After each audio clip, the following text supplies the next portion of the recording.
Hey, thank you for joining us today. Let me read a passage to you beginning in Ecclesiastes chapter 1 and at verse 3. He says, "What do people get for all their hard work under the sun? Generations come and generations go, but the earth never changes. The sun rises and the sun sets, then hurries around to rise again.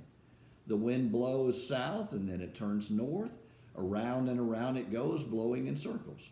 Rivers run into the sea, but the sea is never full. Then the water returns again to the rivers and flows out into the sea. Everything is wearisome beyond description."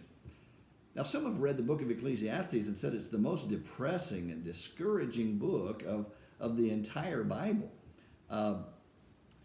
It only is if we miss the point of the book of Ecclesiastes. And that's by turning to the very last chapter. And at the next to the last verse, Ecclesiastes 12 and verse 13, this is the end of the matter. And here is the final conclusion. Fear God and obey his commands, for this is man's all. You see, if we take this life and we take God out of this life, it is an empty, fruitless, wearisome, meaningless life.